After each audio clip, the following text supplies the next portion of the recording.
All right, ladies and gentlemen, we are here with Mr. IllNature. How you doing, man? What's good? What's good? I'm good. I'm chilling, man. I'm from Jamaica, Queens, South Jamaica. That is. I remember my dad used to say like when I was like 6 months old, like I would be like kind of like rapping a little bit, like before I even started learning how to speak. He would hear me like spitting some like gibberish, and my grandmother would be like, "What is he saying?" And my dad would be like, "He's rapping, ma. Listen to him. He's rapping." So when I was young, my other grandmother, my mother's mother, like she would say I always used to break up her records because I would act like I'm a DJ. So I think from those early stages, like that's when she saw. I mean, that's when my family, my parents saw potential in me. Maybe I might want to do music. And then as I got older, you know, probably into junior high, like when I was like 14, that's when I started writing raps and started freestyling, and that's why I got more serious about doing music. I started recording music, I would say, probably at the age of 18. My dad, he had a friend. His name is Tone. Shout out to Tone. I don't know if you ever see this or whatever, but shout out to Tone. He used to have him and my dad used to do airbrush work back in the day. They both artists, and they used to own a booth in Gertz Mall. They always been close, been friends. So he's working with a guy in Jamaica Ave on in the Coliseum, and they had like a shop where they you know was selling like clothes and with their artwork on it and things like that. And in the back of the store, they had like a little studio back there. So my dad went to visit him one day, and I was with him, and that's when I first started getting my little taste of recording in the studio and seeing how it's done, and it was a fun experience. Like I really enjoyed it. But later on, I was gonna record a mixtape at that time too, but the studio got shut down, the store got shut down. So then I started taking it upon myself to buy my own studio equipment, and the rest is history after that. Like it was in, I think probably 2009. I just took initiative, and I just wanted to record a project because I was ready at the time. So I already had a mic set up, and I had a music software that I use. It was Sonar. Started learning how to record, and then I was going to Queensboro at the time for music technology. So I was learning how to be an engineer and a producer. So around that time, I just started recording certain tracks, and then I put out the mixtape. The audio was definitely horrible, but I rushed it. But it was just something that it's learning experiences. You live and you learn, Right, right. and I got better as a engineer along the way. But yeah, that was how that came about. I just started recording and making beats and just learning how to be a producer. So there was this promoter. His name, what is his name? I forgot his name, but they had a company called Drop on Top, and I think I had a friend from high school that was cousins with him. He was his cousin or whatever. And he put me on to him, and they used to promote shows on Facebook. I think I probably just hit him up, and he told me the deal I had to pay to perform, and I sent him the money, and then I was one of the artists that was chosen to perform for Papoose. It was more than I wasn't the only artist. It was other artists way before I even performed that night. But it was definitely a good experience. I even though I didn't get to meet Papoose because I left early, but yeah, I just hit up the promoter, Drop on Top, and just paid him my money, and that's it. You know. Since I was 14, yeah, like I always had dreams of being a rapper. Before that, I was kind of interested in basketball, but I kind of got discouraged, I guess, in high school once I tried out for the team, like in ninth grade. Like I kind of got discouraged. Like I don't know if this is really what I want to do, but you know, I was already rapping at that time, so I felt more connected to doing music. So, since 14, I would say since that age, I've always started to become serious about being a musician and being a producer and things like that. You should never be afraid to follow your dreams. You know, Sometimes I'll be that person, like, scared to take chances, scared to take risks, but if you really want to do something in life, you have to follow your dreams. No questions asked. Like, don't worry about what people are saying.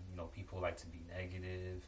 You're always gonna have those naysayers and people that try to stray you along the wrong path. But as long as you're passionate about something, as long as you're alive and breathing, just go for it, man. I say just go for it. Don't even think about it. Just make those sacrifices. Everybody who's made it to this point, like the Jay-Z's and the Nas's, or not even people that just do music, people like Steve Jobs or Bill Gates, or there's so many people that made sacrifices to accomplish their dreams, and it was tough in the beginning, but eventually they made it, because they stuck to their guns and they never gave up, no matter what the consequences were. So I would say never give up on your dreams.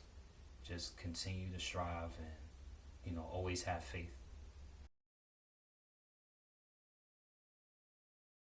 Good question.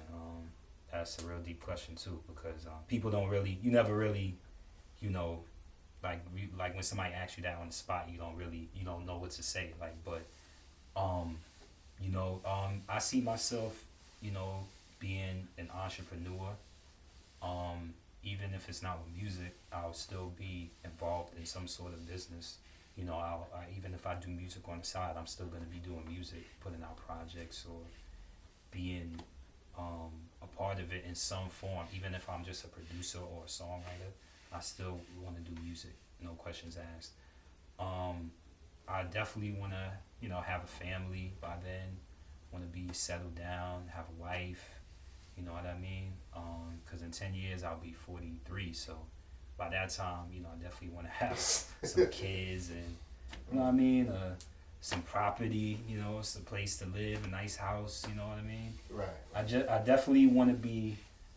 I definitely don't want to be in a 9 to 5 job in the next 10 years. I want to be financially free, where I can make my own decisions, and I won't have to answer to no one. So yeah, that's my goal for the next 10 years.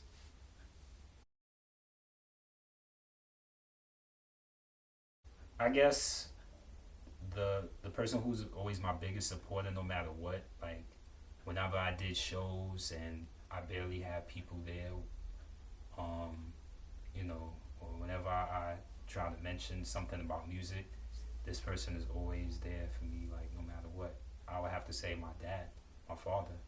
Like, I remember I used to do shows and they would be like in Manhattan or wherever, and he would always show up to to see me perform. You know, he probably sympathize with me because he knows what it's like to go and follow your dreams. And what it takes to go and follow your dreams, and the things you got to go through to get to that point. So he, I guess, he always encouraged me, and always said he's proud of me because you know, I have the same, build, and I have the same ambition as him.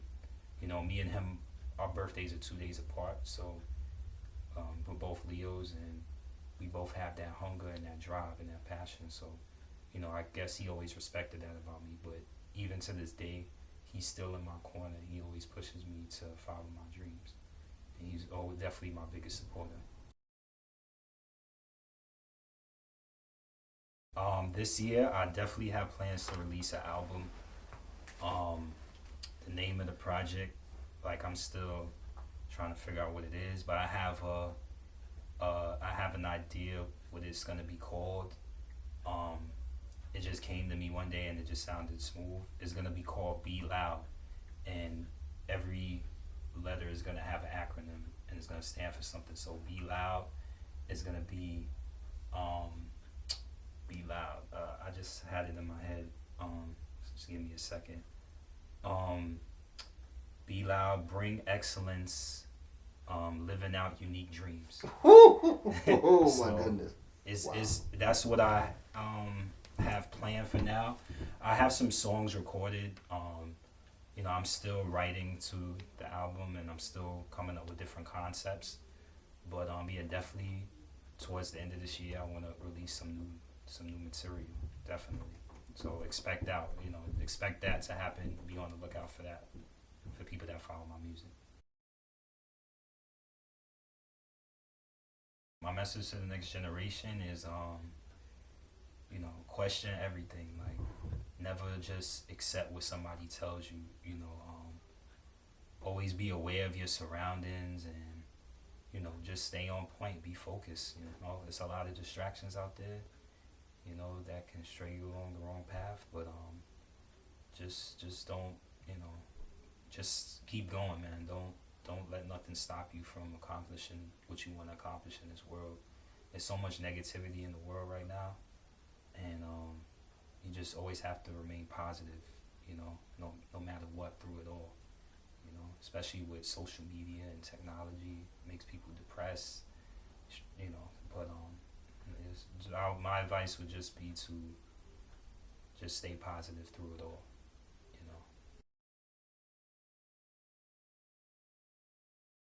That's a real deep question right there. There's so much that I would want to change, but I guess one thing that I would definitely want to change is, but it definitely won't happen, is racism, because it never made sense to me how people are racist against one group of people just because of the way their skin color is and the way that their culture is. It's a learned behavior, and I don't like it, but this is the world we live in. That's one thing definitely I would change about the world. Not even with just black people, with just all races. It's just a nasty, ugly thing, and we have to get that out of our hearts. You know what I mean? It's just, it doesn't make sense. We all human. We all from a human race, and underneath we're all the same. When we die, we go to the same place. It doesn't matter from status or class or whatever. We all from the human race. So that's one thing I would definitely change about the world, is the way that we treat each other and the way that we look at each other. You know, from a race standpoint.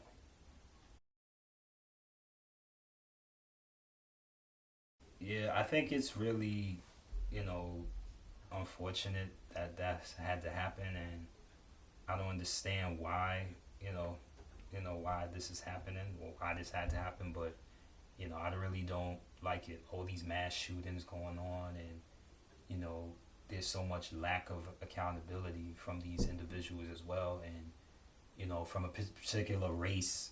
I don't want to make this whole thing about race, but it's like when somebody from being somebody that's white, they don't get held accountable for what they do. I don't think that's fair that you know they can do a mass shooting and kill people, and people just be like try to make them seem like there's nothing wrong with that, or they feel like, oh, like this person is mentally ill, or they were having a bad day, because that's what the chief was saying. Oh, he had a bad day. I'm like, I had a bad day, but you don't see me going out buying guns and want to commit mass murder. Like, these people are crazy. They sick. So I think I'm very stuff like that makes me very angry, and I pray for the families that have family members or loved ones that were involved in that. But it's just really disgusting, and it's too much access to guns and violence, and it's too much violence in this country, and too much access to guns, and we really have to change these laws with guns. I feel like that for a long time, that everybody shouldn't have a gun, and it's so accessible for anybody to get a gun, and it's crazy, you know. But this is the country we live in, it's the world we live in, and we really need to change that ASAP. Nah, man, COVID-19 really did a number on people. Like so many people like were, you know, suicidal. Like COVID-19 really, when we were quarantined, it really made people reflect on life. And it's like, you know, this thing was beyond any of us. It didn't matter how rich you were, how poor you were. Everybody had to be locked down in their house because that's how serious it was. And, you know, when you lock in your house for so long and you can't go out, it does certain things to your mental state. Like, it makes you crazy. Like, people will, like, wanted to get a divorce from their spouse because they finally, like, realized, like, you know, like, oh, I can't stand this person, because you never around them every day, every moment of the day. You go to work, you come home, and that's it. But now, you know, people wanted to kill each other, and it's just like, you know, it made the world even more crazier than what it actually is. Like, you know, it's definitely gonna be, you know, a lot of different things we got to get used to and adapt to now that we had this virus come into the world. But I think that eventually it'll change and it'll go back to, you know, it won't probably go back to the way it used to be, but it's definitely gonna be, you know, an eye opener for people, you know, to work on some things in their life. And, you know, even though it might sound crazy, hopefully it'll bring some new, you know, abilities for people. Some people, I learned a lot of things during COVID-19 about myself that I didn't know before, and it pushed me to a different direction in life. So hopefully, you know, this experience will teach people things, and we can all learn from this and just move on, you know, like, and just be more appreciative of, you know, just life, you know, be blessed for what you have. Mm.